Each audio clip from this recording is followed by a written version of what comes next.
It's one of the most famous structures on the entire planet, but its journey here, well, it was almost a complete disaster. Today, we're diving into how the Statue of Liberty went from a wild French idea to a towering American icon. Let's get right into it. So, think about this for a second. This wasn't just about building a statue, it was a massive puzzle of art, engineering, and of course, logistics. How on earth do you pull off a project this huge with 19th century technology and then get it all the way across the Atlantic Ocean? That is the incredible story we're unpacking today. All right, so where did this colossal idea even come from? Well, the story doesn't start in America. Nope, it begins in France with a grand vision that was all about a shared history of revolution. At its heart, the statue was meant to be a gift celebrating a really powerful friendship.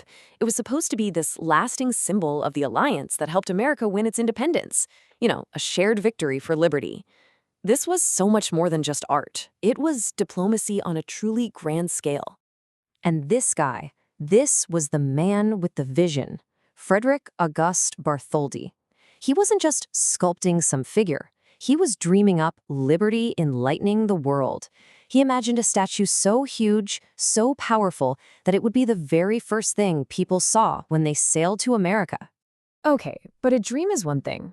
Actually building a 151-foot-tall copper woman, that is something else entirely. This vision turned into one of the greatest engineering puzzles of the era, and the solutions started taking shape right there in the middle of Paris. And here was the central problem they had to solve. Bartholdi's artistic vision called for this beautiful, flowing copper skin, but that skin was only about 2.4 millimeters thick. I mean, super thin.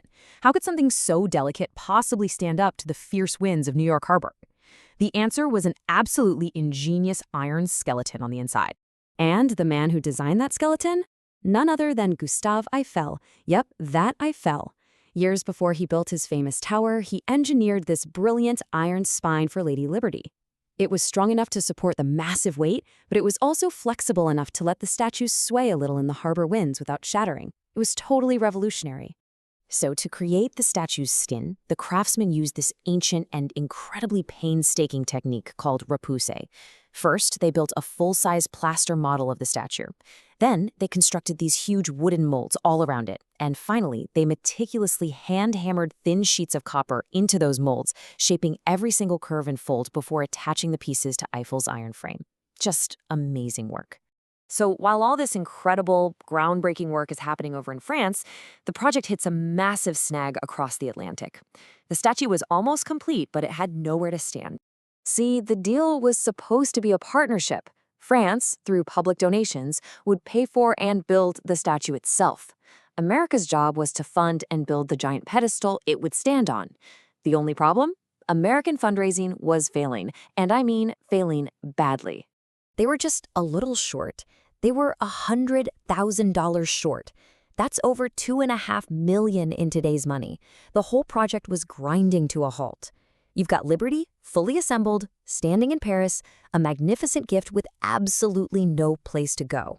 Just when it seemed totally doomed, Joseph Pulitzer, the publisher of the New York World newspaper, steps in. He launches this revolutionary fundraising campaign, framing it as a cause for the common person. He declared, and this is great, it was a gift of the whole people of France to the whole people of America. He promised to print the name of every single donor, no matter how small the amount. And you know what? It worked. In just a few months, over 120,000 people, most of them giving less than $1, raised all the money they needed. All right, with the pedestal finally funded, the next epic task could begin. Getting the statue all the way from Paris to New York and, well, putting all the pieces back together again.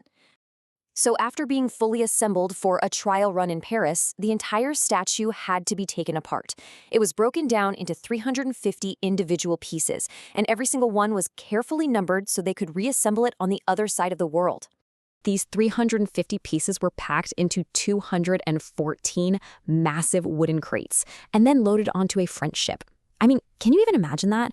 It was basically the world's most ambitious flat pack project, and it arrived in New York Harbor in the summer of 1885. So the pieces have arrived. The pedestal is finally ready. Now comes the final, spectacular act, the birth of a true American icon. The entire journey took more than a decade. Construction kicks off in France way back in 1875. The statue itself is finished in Paris by 1884, it arrives in New York in 85, and finally, after this frantic race to finish the pedestal, it all came together for the dedication in 1886. And on this day, with parades and huge celebrations, Liberty Enlightening the World was officially dedicated. Standing tall on its American-funded pedestal, this Franco-American dream was finally a reality, a permanent fixture in the New York skyline.